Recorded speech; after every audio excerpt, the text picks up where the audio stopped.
Video about Gay-Lussac's law. Gay-Lussac is another scientist who investigated properties that had to do with gases. So this is another gas law. The variables that Gay-Lussac dealt with were temperature and pressure. So T and P, temperature and pressure. And so if you remember, anytime we use temperature, we must use the Kelvin scale, not the degree Celsius scale. So degrees Celsius plus 273 will give us a temperature in the Kelvin scale. Remember to always convert your temperatures before you begin, not after. The equations cannot take degrees Celsius as the scale. They must use the Kelvin scale. So if we take a look here at this first beaker, we have a temperature of about 25 degrees Celsius, which we would have to convert to Kelvin, which is about 298 Kelvin. And if you notice, I have a couple gas molecules moving around. The container has been closed off. And when the container like that's closed off, my volume is basically staying constant.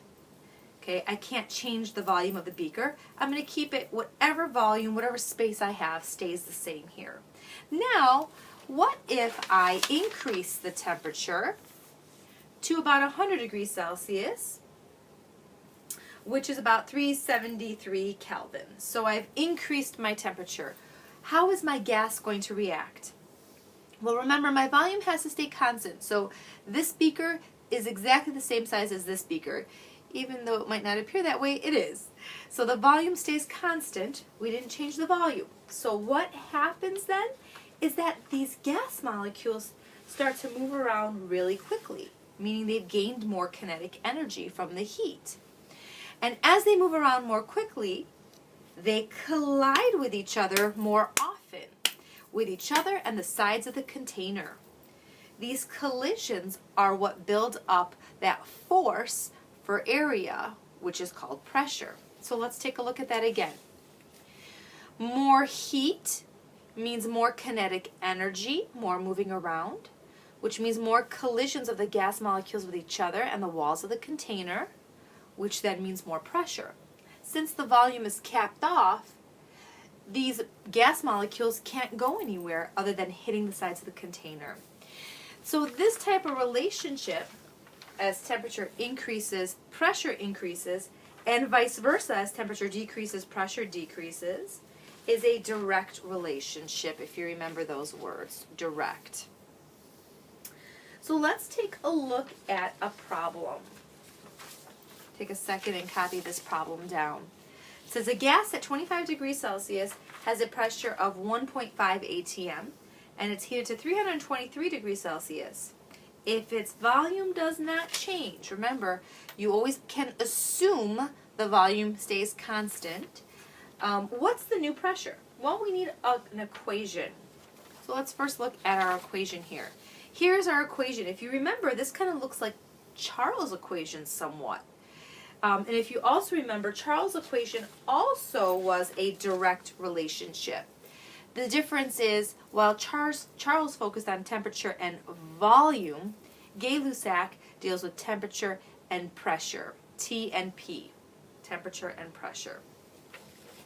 Okay, so the first thing I want to do then with my problem is list out my variables. If you notice, my gas starts off at an initial condition, the ones, and something happens and changes and it turns into final conditions, the twos.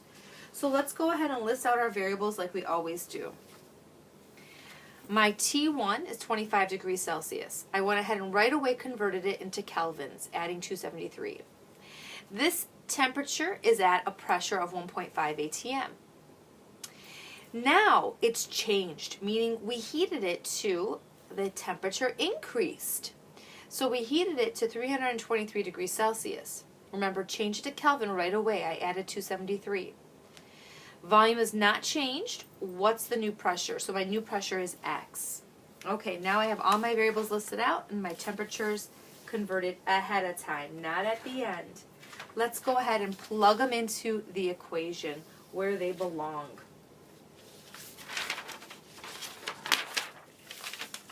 Okay, my P1 goes up on top, which is 1.5 atm. Remember, your units need to match. So whatever your pressure unit is, it has to be the same here. If not, I have to convert. My T1 that matches it is 298K. My P2 goes up on top. That's X. Or you could write P2 if you'd like. And that's linked with 596K. Well, if my temperature in this scenario starts low and goes up higher, I know that if my temperature increases, this pressure should increase. So my pressure in the end should be greater than 1.5 atm. That's what makes sense to me. Now let's go ahead and solve for this. If you remember, just like Charles' law, we're going to cross multiply. So I get 298 Kelvin times X equals, cross multiply this way, 1.5 atm, don't forget your units, times 596K. Now, before I solve or simplify, the best thing to do would be to get X all by itself. So I'm not going to simplify yet, I'm just going to get X all by itself. That way, I don't have to solve, simplify, and do Sig Figs twice, I just do it at the end. Tops and bottoms cancel out. Whatever I divide by that side, I divide by this side. So I'm dividing by the 298 on this side, so it cancels out, and I have to divide on this side as well. So now my K and K cancel out, top unit and bottom unit cancel out. I'm left with ATM as my final unit. So my X is equal to, now in your calculator, punch in 1.5 times 596 divided by 298, and you should get a final answer. How about Sig Figs? Remember, you want to look at all of the measurements. 2 Sig Figs here, 3 Sig Figs here, 3 Sig Figs here. 2 is my least, so my answer should have 2 Sig Figs, and ATM is a unit. So this is the time where you should pull out your calculator and calculate the final answer here. And hopefully you came out to about 3.0 ATM. That's the end of Gay Lussacs.